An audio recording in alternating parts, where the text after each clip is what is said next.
13 years. 13 long years of competitive grit, mechanical perfection and unforgiving heartbreaks. For over a decade, NiKo Kovac carried a title no true competitor ever wants. The greatest player to never win a major.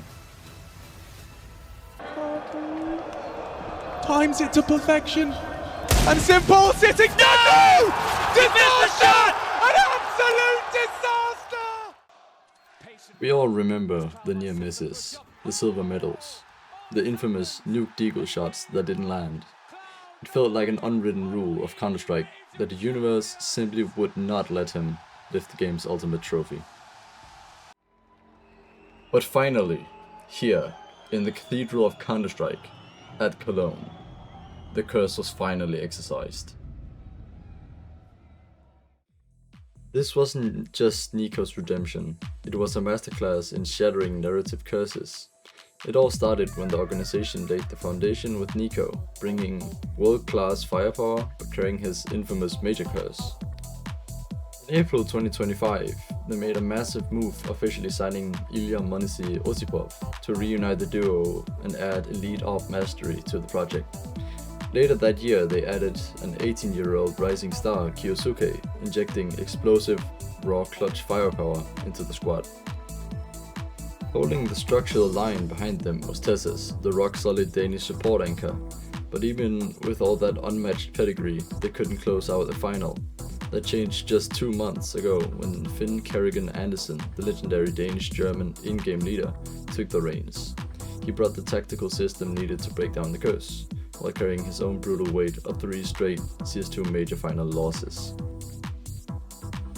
The community clowned this organization for years, then mocked them for spending an astronomical estimated $20 to $25 million to buy a superstar division that until Kerrigan arrived had close to 0 results.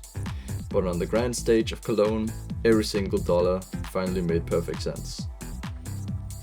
Now, before we break down how they survived the playoff gauntlet, we have to talk about the total bloodbath that was this tournament and more importantly, the other disaster that was my pick'ems. Yeah, I managed to completely miss the lock-in deadline for stage 1, so 0 points right out the gate for that one. But then in stage 2 I actually do quite well, where I get 7 correct out of the 5 needed. So here I got a few points. For stage 3 things got worse.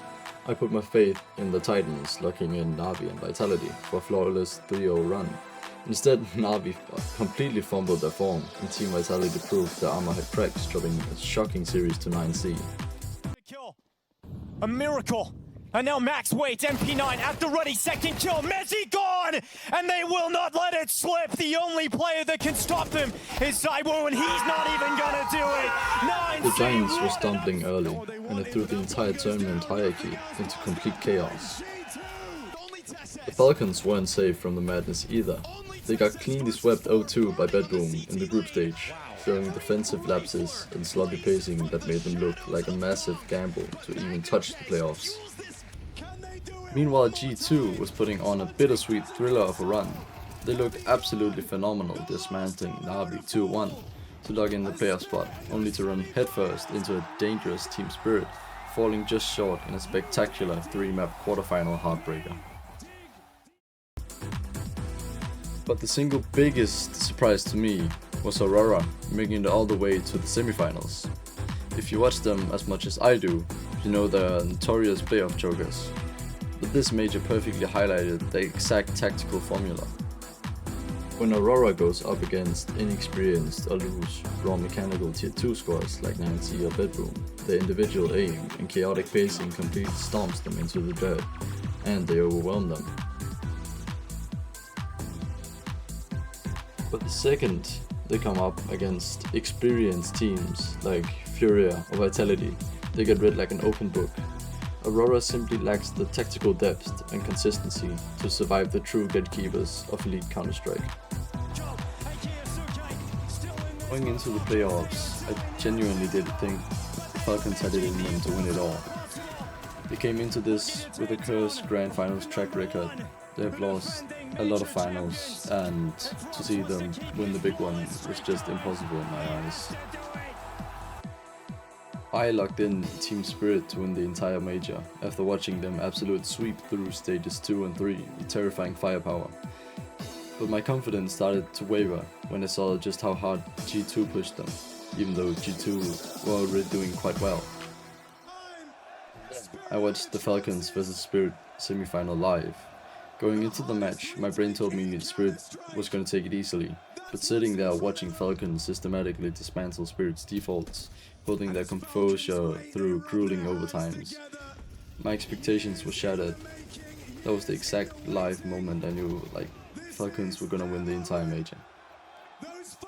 They didn't just slide into the finals, they bled for it, outlasting the literal elite of the world in back-to-back high-pressure overtimes, against Spirit, against Vitality, and then lastly against Furia.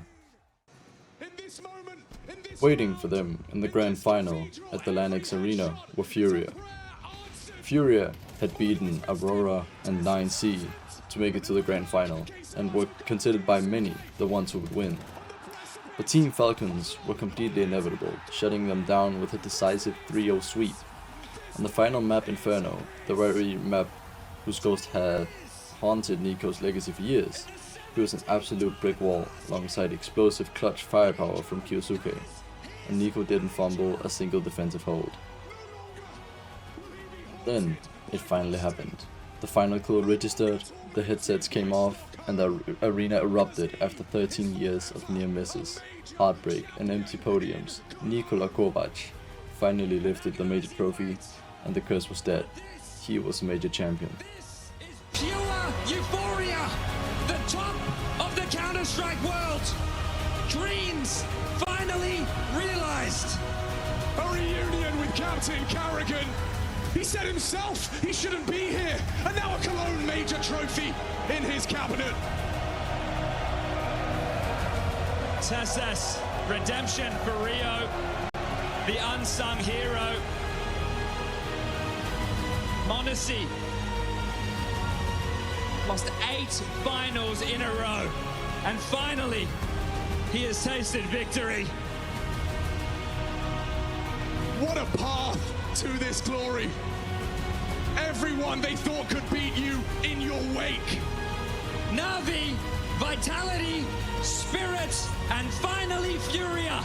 Every single top dog thrown to the wayside. Kyosuke, what a weapon. His first year of Tier 1 professional Counter-Strike, and they make that walk. Cologne, you know what time it is. I don't want you to have any voice left as we celebrate something truly special.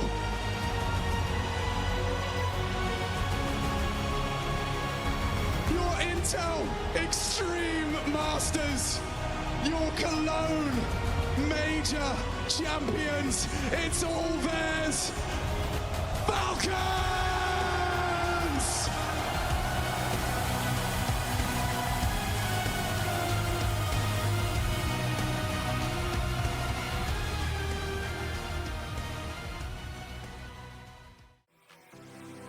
When the dust settled in Cologne, the official tournament MVP award went to Mondesi, and statistically it's undeniable. Putting up a 1.25 rating across an entire major is crazy, but if you watched every single Falcons game, you would think the DHL MVP would go to NiKo.